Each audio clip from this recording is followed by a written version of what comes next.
Bien, buenas noches con todos. El día de hoy seguirá la sesión de filosofía del derecho según Hegel, la esfera de la moralidad. Hoy día tenemos al exponente Eric Oswaldo Pérez Alcántara de la UAM de México.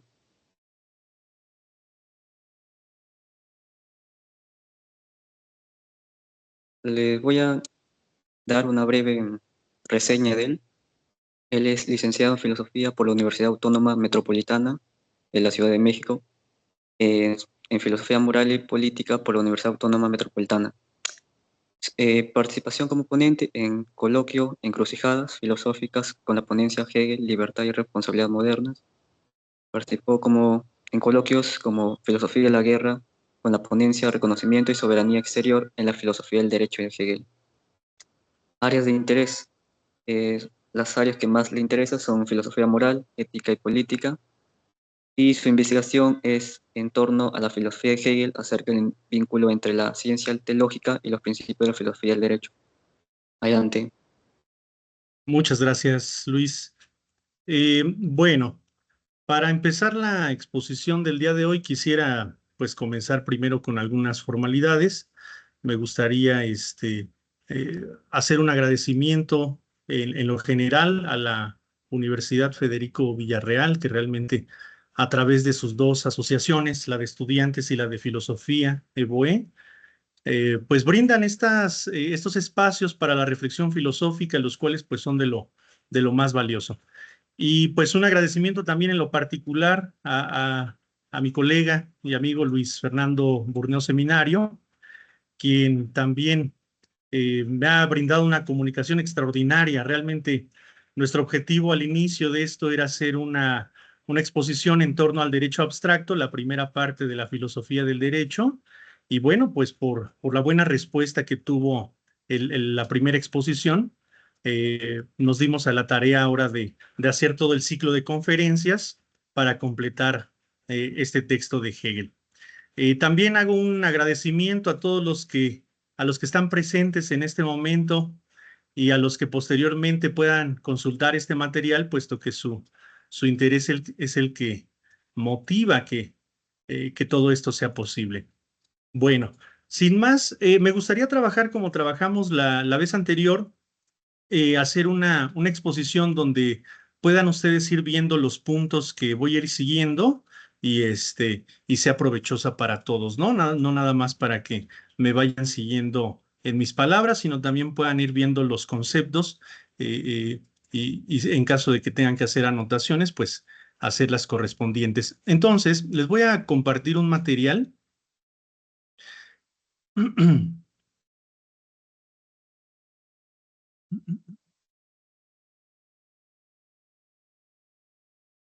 ¿Qué sería este? Solo un favor, ¿me podrías confirmar, Luis, si aparece ya la hoja de Word? Sí, sí se puede ver. Genial. Bueno, entonces vamos a comenzar con esta exposición. El objetivo del día de hoy es cubrir la segunda sección de la filosofía del derecho. Para los que por primera vez nos estén acompañando, la ocasión anterior trabajamos una primera sección. Voy a dar ahorita una serie introductoria para que todos estemos en la misma, ¿vale? Entonces, me gustaría hacer una serie de advertencias, comenzar por esas advertencias generales que prácticamente son las mismas, ¿no?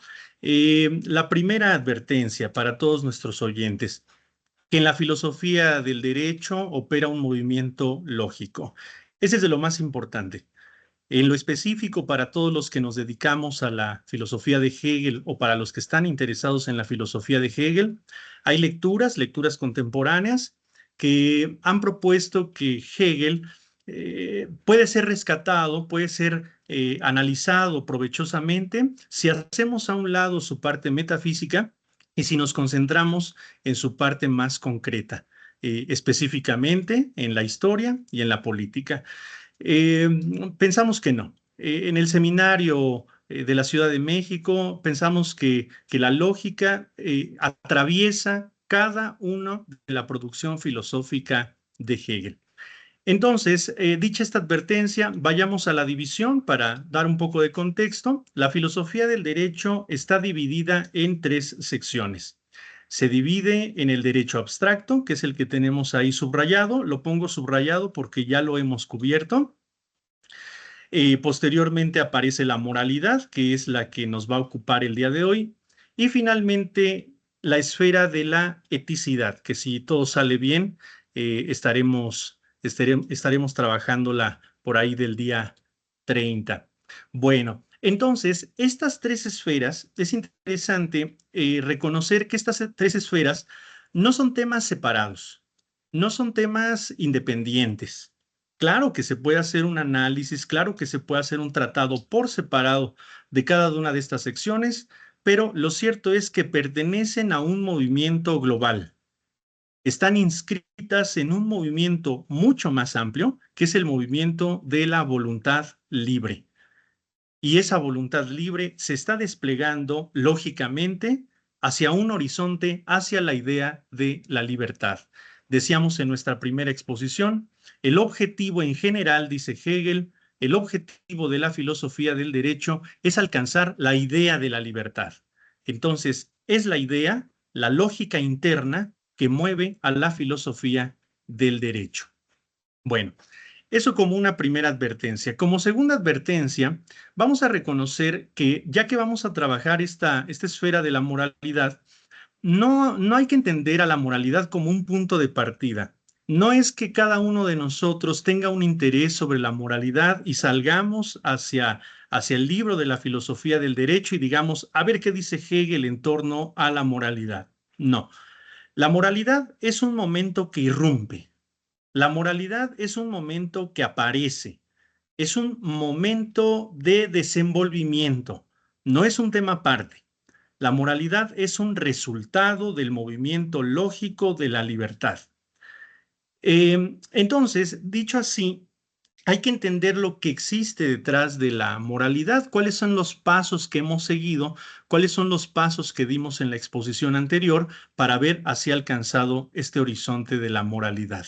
Bueno, los pasos que tenemos que tener comprendidos se dieron en el derecho abstracto. Es la gran esfera anterior a lo que tenemos ahora, ¿no? A la moralidad. El derecho abstracto se dividió en tres secciones, en la propiedad, el contrato y la injusticia. Vimos en un primer momento, en la propiedad, que la forma primera de la voluntad era el momento en que se apropiaba de lo exterior. Era el momento en que la voluntad salía a una exterioridad, la cual no tiene ninguna finalidad, la cual no tiene un fin propio, y entonces la persona, la voluntad, tomaba al objeto, lo hacía suyo. Esa propiedad privada era el primer momento de la libertad. Posteriormente se hace uso de esa cosa y finalmente la última determinación, que me parece de lo más importante, es la enajenación. Entendamos que la enajenación para Hegel quiere decir qué hacemos con esta propiedad, qué hacemos con lo que nos pertenece, lo intercambiamos, lo vendemos, lo donamos, lo cedemos. Entonces, si ya no tiene que ver nada más conmigo, si ya no tiene que ver nada más con lo que yo soy propietario, sino que ahora voy a entrar a una relación de individuos propietarios, entonces tengo que pasar hacia un momento mayor, hacia el momento del contrato, dice Hegel. El contrato es la reunión de propietarios que se interesan en intercambiar justamente sus propiedades. Bueno, el contrato entonces nos lleva también por determinaciones. Podamos donar, podemos cambiar, podemos vender, hasta que llegamos al momento más específico, más concreto del contrato, que es cuando lo ponemos por una ley, cuando ya está establecido. Cuando a los propietarios ya les decimos tenemos derechos y tenemos obligaciones. Hasta ahí había alcanzado su mayor éxito este momento de la voluntad, en el contrato. Con el contrato aparece el concepto de persona. ¿Cómo mira el contrato a los propietarios como personas? Eso es lo que nos dice Hegel. Sin embargo, vino un momento de crisis. vino un momento de frustración, vino un momento de caída para ese contrato. ¿Cuál fue? El contrato no fue capaz de eh, coercionar, no fue capaz de subsumir, no fue capaz de controlar a la voluntad libre. Las personas que se reunieron en el contrato ahora tienen un espacio de libertad. ¿Qué pasa, por poner un ejemplo, qué pasa en el momento en que hemos firmado un contrato? A la hora de cerrar la puerta comienza nuestra vida privada. Comienza un momento particular de nuestra vida. ¿El contrato puede controlar esta vida? No. Ahora comienza un nuevo horizonte de la libertad. Hegel entonces nos está diciendo, ese nuevo momento aparecerá como la injusticia. La injusticia no es un momento malo.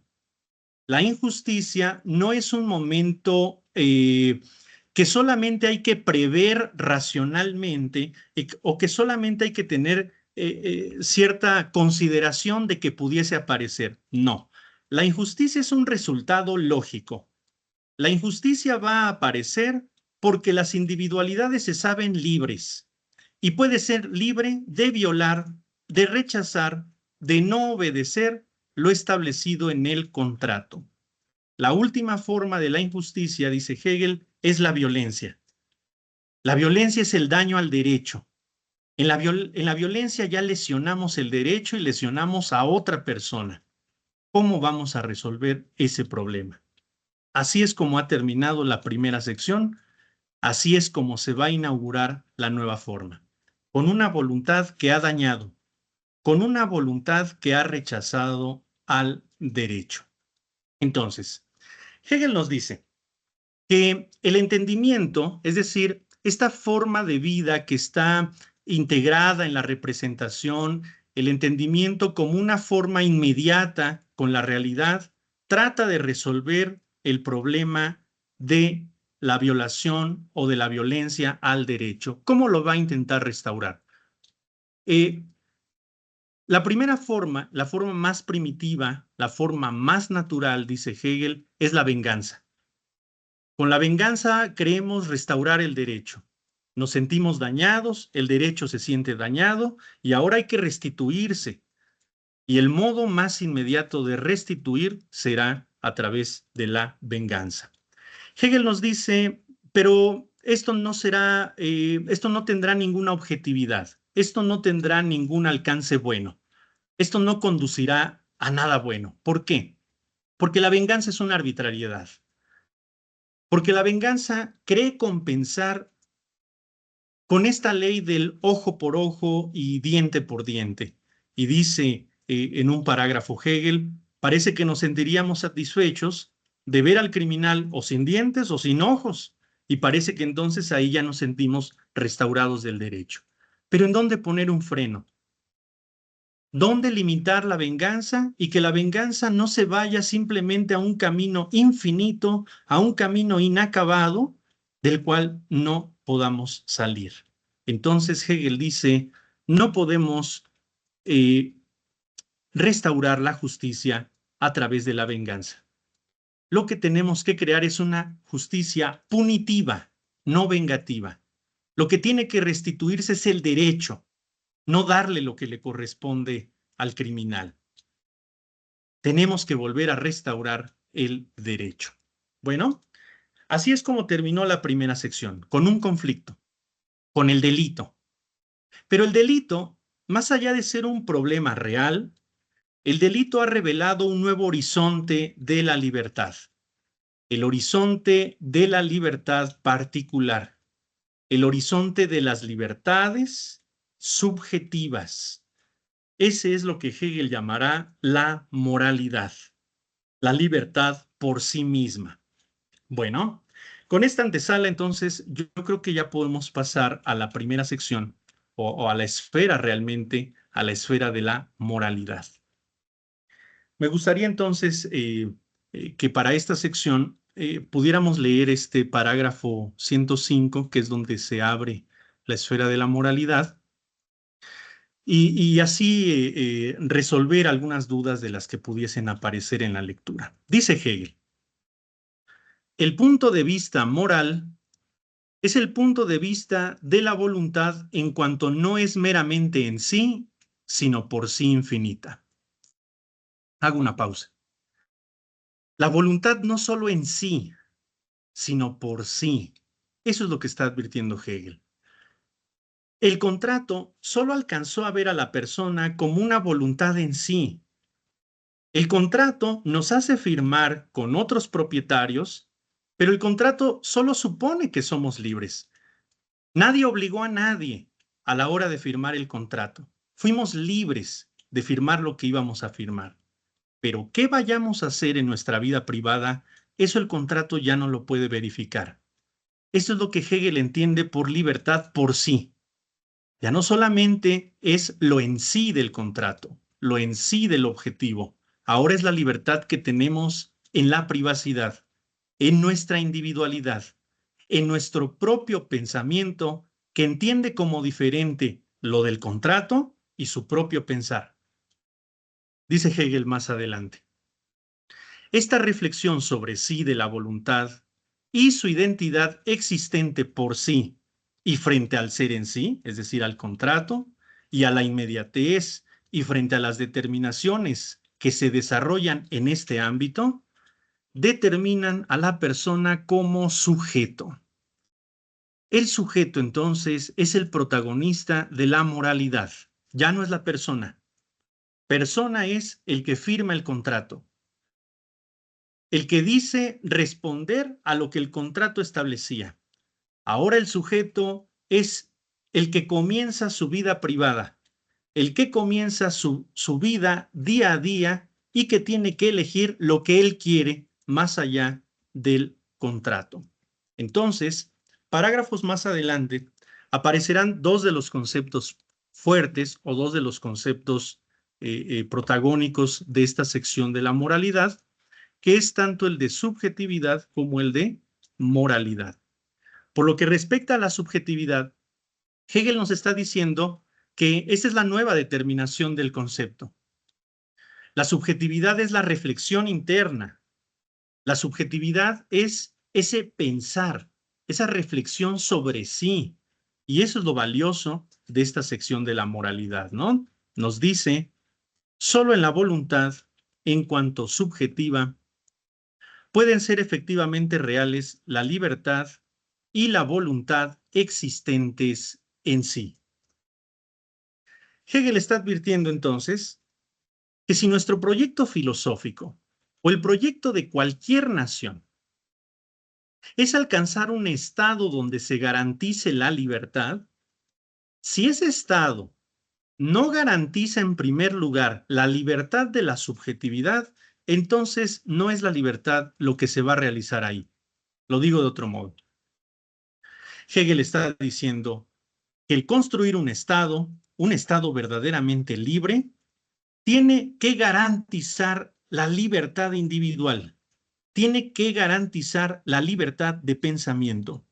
En una sociedad donde no se garantiza la libertad del pensamiento de los individuos, entonces no se puede alcanzar la libertad efectiva.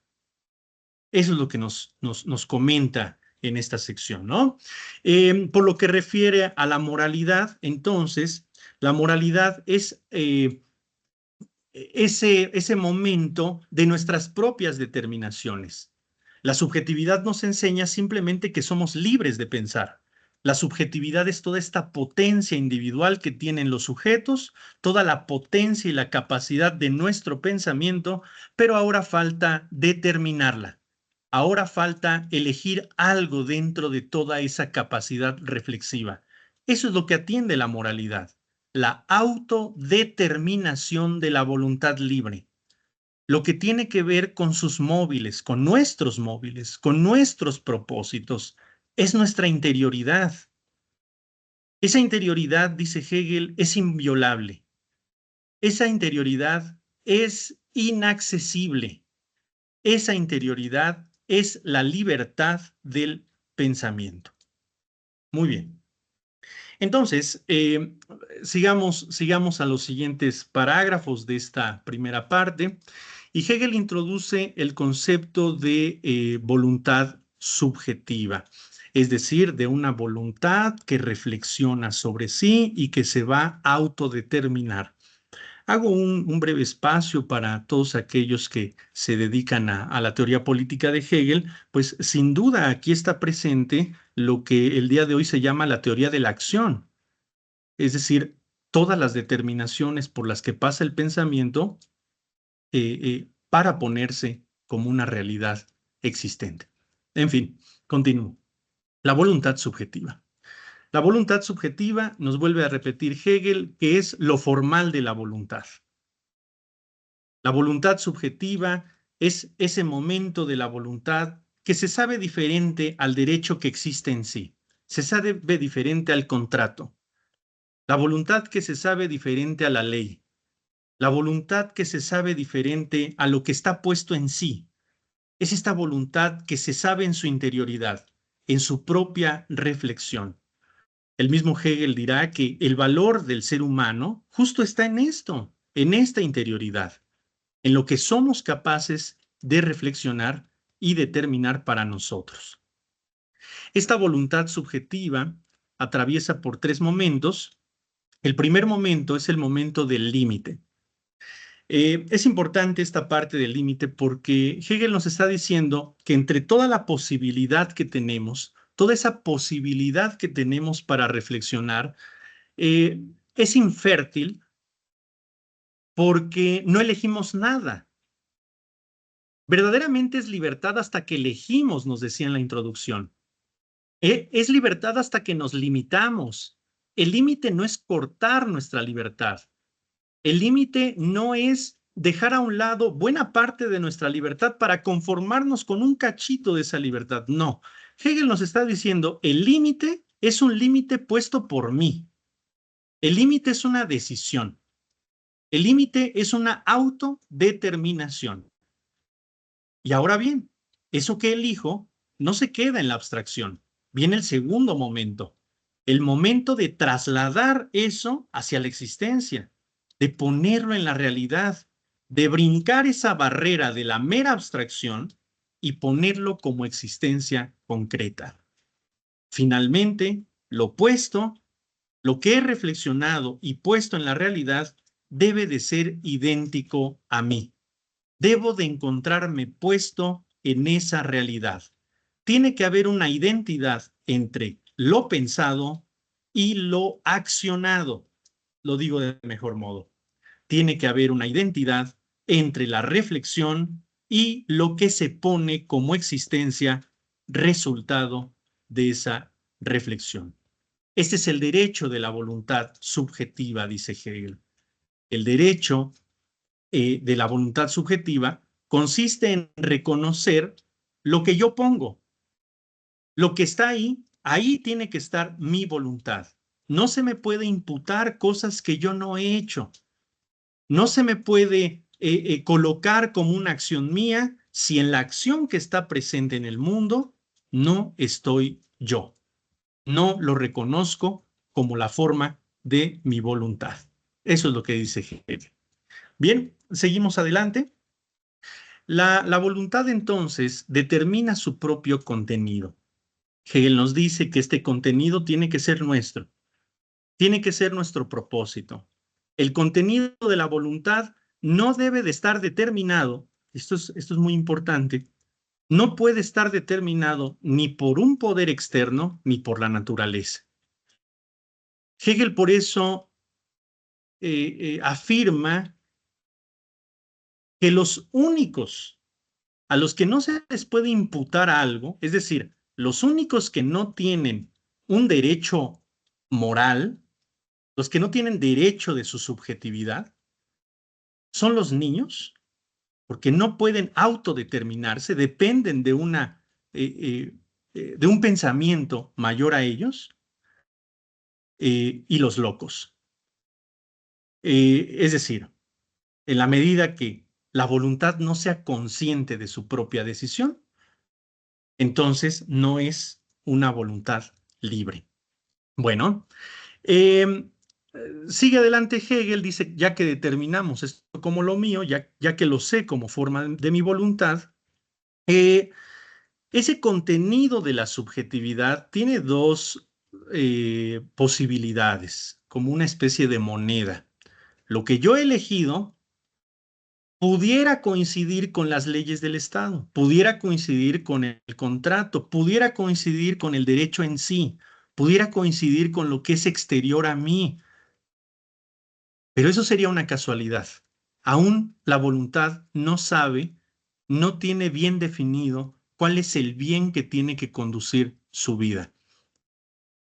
Puede elegir algo y eso que elige puede realmente realizarse en la existencia, pero esa realización será accidental.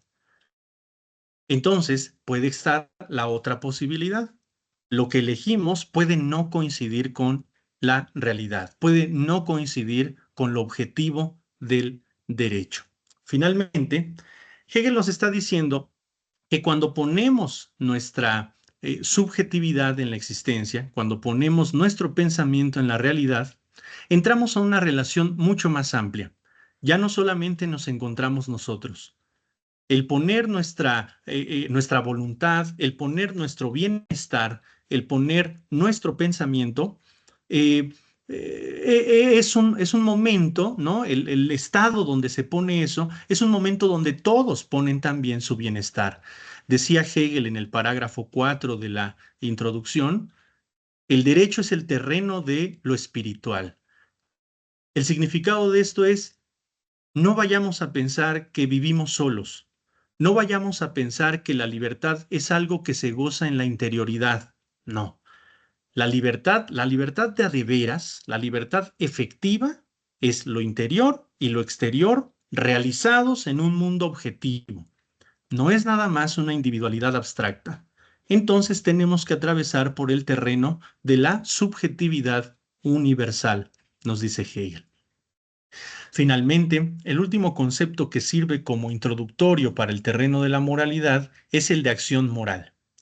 La acción moral es importante para todos los que nos interesan estos temas de la moralidad porque la acción moral, nos dice Hegel, es diferente de la acción jurídica. La acción moral es una acción autodeterminada. La acción jurídica es una obediencia a una ley. Es un adherirse de la subjetividad a una objetividad ya dada, pero en el terreno de la moralidad es el individuo y su propio pensamiento, el individuo y su propia determinación. Bueno, todas estas acciones morales, toda la subjetividad, toda la esfera de la moralidad, como lo hemos visto, va a atravesar por tres secciones. La primera es el propósito, posteriormente el bienestar y finalmente Hegel cerrará con el bien. Entonces, ya nada más antes de continuar, lo que quiero que observemos es que del parágrafo 105 al parágrafo 114, Hegel está dando una introducción. Hegel está advirtiendo cuáles son los conceptos dominantes en el terreno de la moralidad. Muy al estilo hegeliano, está haciendo una introducción muy densa, muy apretada, pero de un contenido ciertamente muy profundo. Aquí es donde entonces empezará a desarrollar propiamente la moralidad, con el primer punto, que es el propósito y la responsabilidad. Bueno, es un capítulo de lo más valioso por lo siguiente. Nos dice del parágrafo 115 al 116, nos habla de la finitud de la voluntad subjetiva. ¿Qué quiere decir eso? Hegel nos está diciendo que si bien somos individuos libres, que si bien somos individuos pensantes, lo cierto es que también somos individuos que actuamos en un terreno determinado. Es decir, nacemos ya con una objetividad. Nacemos, crecemos y vivimos dentro de una objetividad ya puesta. Es ahí donde se desarrolla la acción del individuo. Tiene un objeto presupuesto frente a sí. Y en esas condiciones de existencia existen múltiples factores que llevan a la individualidad o a la reflexión por distintos caminos. Bueno, vayamos a ver entonces el parágrafo 117 y 118, que es el que trata de resolver esto. Dice así: el derecho del saber. La voluntad que actúa y que dirige sus fines hacia una existencia previamente dada, tiene una representación de las circunstancias en que ella se encuentra. Pero, puesto que por esta presuposición la voluntad es finita, el fenómeno que se muestra en el objeto es para ella contingente y puede contener algo distinto de su representación. Hago una pausa. Vivimos en un mundo ya determinado, contingente, múltiple. Podemos realizar acciones ahí. Y esas acciones pueden empezar a causar efectos que no teníamos previstos. Eso es lo que está diciendo Hegel. Nuestras acciones están inscritas en una multiplicidad de relaciones y mi voluntad puede ser conducida a algo que no era mi propósito. Bueno, añade Hegel, el derecho de la voluntad consiste en que un hecho suyo solo se reconozca como su acción propia y solo tenga responsabilidad sobre aquello que ella sabía en su fin acerca del objeto presupuesto, es decir, lo que estaba en su propósito. El hecho solo puede ser imputado como responsabilidad de la voluntad. Esta es el derecho del saber. Es el derecho del saber entonces que solo se me puede imputar lo que mi voluntad reconoce. Si yo he dejado una planta, una maceta quizá en la ventana de mi casa y esta cae, este no es mi propósito. Si se dañó una persona con esta caída, eso no estaba en mi propósito. Claro que tengo más o menos, dice Hegel, más o menos vigilancia sobre las cosas. Si la llanta de un auto se sale, ¿hasta dónde se me puede imputar ese acto como mi responsabilidad? En este caso, Hegel está diciendo solo en lo que era tu propósito. Mi propósito no era dañar, mi propósito era uno.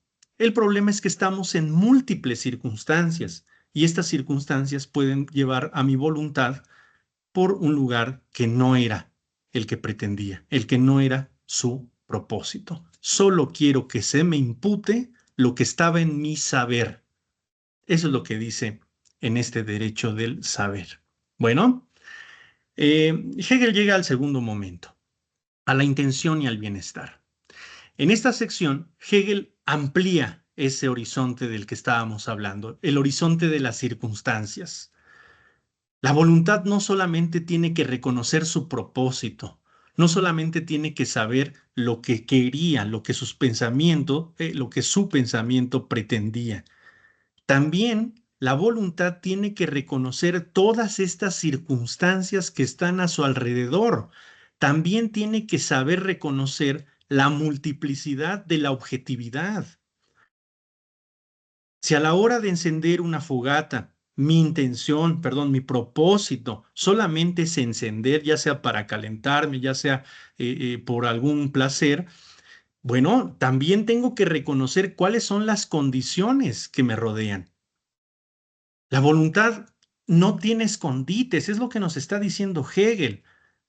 No hay un momento de inconsciencia. Si vamos a tratar al delincuente como persona, si lo vamos a dignificar verdaderamente, entonces aceptémoslo como sujeto pensante. No pretendamos decir que al individuo de repente lo ofuscan sus emociones. No pretendamos decir que el individuo de repente tiene unos impulsos de los cuales él no es capaz de controlar. Hegel nos está diciendo, el pensamiento está presente en todo. El pensamiento debe de saber su propósito y al mismo tiempo tiene que conocer cuáles son esos factores que lo rodean. Es decir, mi acción también está determinada por la mala suerte, también funciona. Dice Hegel citando un refrán, la piedra que sale de mi mano ya pertenece al diablo. Hay múltiples factores. También la conciencia tiene que ser eh, eh, lo suficientemente transparente para reconocer estas multiplicidades. Hegel pone de repente el ejemplo de la ebriedad como para tratar de disminuir, ¿no? La gente podría utilizarlo para disminuir la responsabilidad, pero Hegel dice, es que no se le puede disminuir porque uno, en su propósito está la embriaguez, dos, sabemos cuáles son las condiciones que genera esa embriaguez. Entonces, el pensamiento está presente en todo. El pensamiento debe de ser lo suficientemente capaz de reconocer cómo funciona la objetividad. Eso es lo que Hegel llama el derecho de la intención, el derecho de la objetividad. Es que la cualidad universal de la acción sea no solo en sí, no solo que esté presente, sino que además sea sabida por el agente y por lo tanto puesta en la voluntad subjetiva. Bueno, eh, con base en este movimiento que estamos llevando, solo para rememorar un poco, Hegel nos está diciendo tu propósito, lo que tú quieres, lo que tú pretendes, y además reconoce los factores y la multiplicidad en la que estás presente. Cuando tu acción es capaz de prever lo que quiere y las circunstancias que están fuera de sí, entonces aquí tenemos la cualidad universal de la acción. Cuando sé lo que quiero y cuando sé lo que está posiblemente implicado en mi acción, entonces estoy frente a la cualidad universal de la acción. Ese es un momento alto, dice Hegel. Ese es el momento al que nos ha conducido la modernidad. El contraste que hace Hegel de la modernidad con la antigüedad es que en la antigüedad lo que vale es el derecho positivo, lo que vale es la objetividad del derecho. Del individuo no queremos saber nada. El individuo tenía que haberse ajustado al derecho y no más. La modernidad nos enseña ahora que el individuo quiere lo que quiere y que conoce la objetividad de su existencia, que el individuo, desde su propio pensar, desde su propia acción, puede alcanzar el bienestar. Ese es el momento más alto de la moralidad, que a través de mi propio pensamiento puedo dirigirme hacia mi propio bienestar. El asunto, dice Hegel, es no quedarnos en esa esfera del bienestar, es no simplemente vivir conforme a mi propio bienestar.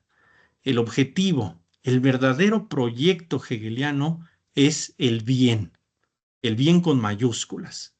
Pero ese bien, al menos en la moralidad, al menos en esta exposición que estamos teniendo, todavía no se va a alcanzar. Ese es el proyecto, el bien. El bien es el momento en que mi bienestar personal coincide con la objetividad del derecho. En el momento en que la universalidad y la particularidad son idénticos, coinciden los dos. Bueno, eh, cierra entonces esta segunda sección Hegel y nos lleva a la última parte de la moralidad, al bien y la conciencia. Aquí nos advierte algo sobre el bien Hegel que vale mucho la pena leer. Dice lo siguiente, el bien es la idea, perdón el corte, la idea como el momento más alto, la idea en ese sentido clásico, ¿no? La idea en su forma más alta. El bien es la idea como unidad del concepto de la voluntad, es decir, de las leyes, y de la voluntad particular. Tanto el derecho abstracto como el bienestar y la subjetividad del saber y la conciencia de la existencia exterior están eliminadas en el bien en cuanto independientes por sí, pero al mismo tiempo están contenidas y conservadas en él según su esencia. Es la libertad realizada, el absoluto fin último del mundo. Creo que ahí Hegel no esconde nada de su proyecto. Hegel nos está diciendo, el proyecto filosófico del derecho es el bien. El proyecto filosófico político, al menos el que él echa a andar, es alcanzar el bien. Y ese bien solo se alcanza en la coincidencia de las voluntades particulares con el derecho. Y eso solo se alcanza en la esfera de la eticidad, que es el último momento de la filosofía del derecho. Una vez que lo hemos alcanzado, una vez que puedan coincidir estas dos voluntades, estamos frente al derecho absoluto. Ese es el concepto del derecho absoluto. Cuando lo en sí, cuando el contrato, cuando la ley, cuando el código no oprime y respeta la subjetividad del individuo, y del lado del individuo, su acción particular coincide con los lineamientos de la objetividad. Si yo me realizo como individuo y en mi realización particular no ofendo, no transgredo, no violento ningún código del derecho, nadie podría decir que esa acción no es libre. Eso es lo que pretende Hegel, una libertad completa, no una libertad del pensamiento. No hay que ser libre bajo las cadenas, dice en otro texto Hegel, ¿no? Una libertad completa, una libertad efectiva. Bueno, dice Hegel posteriormente.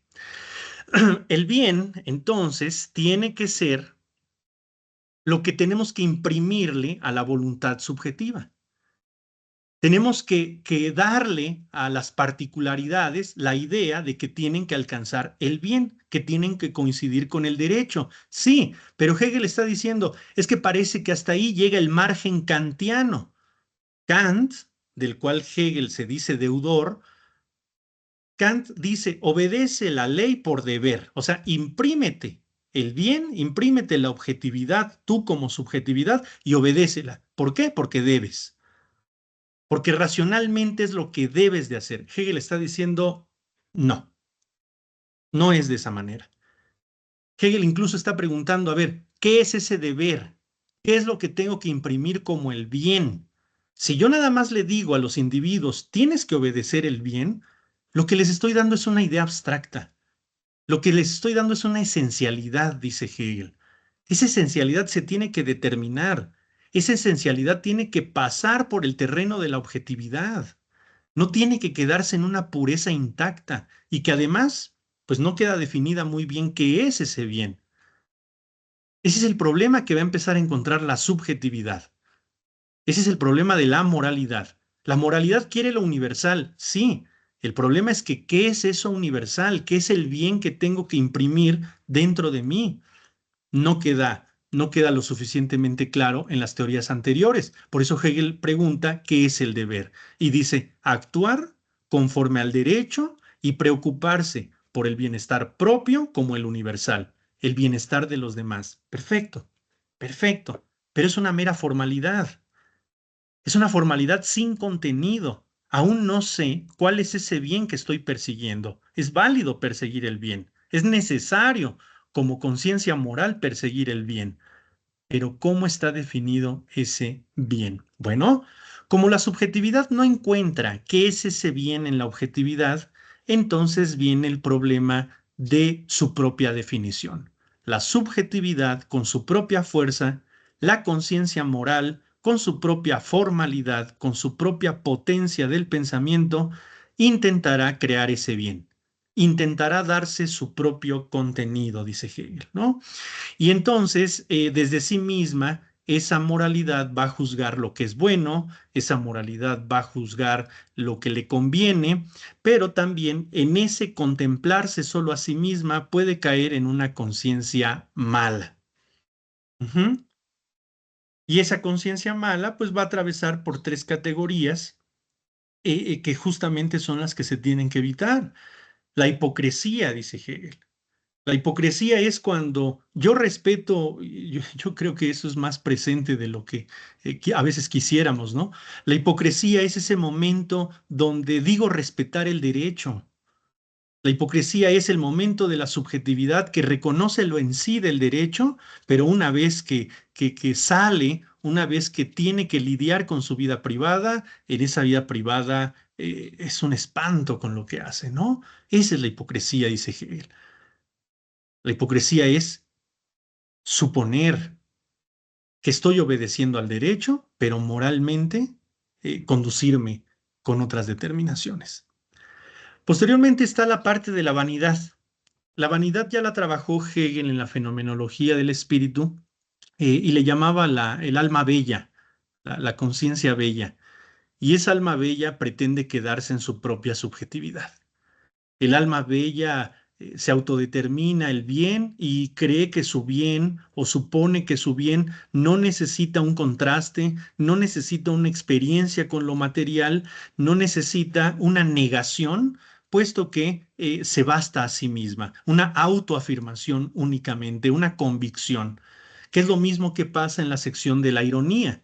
Aquí en la ironía, Hegel está pensando en Sócrates, Hegel está pensando en los diálogos clásicos donde parece que los sofistas solamente estaban convencidos de lo que creían y esto les era suficiente.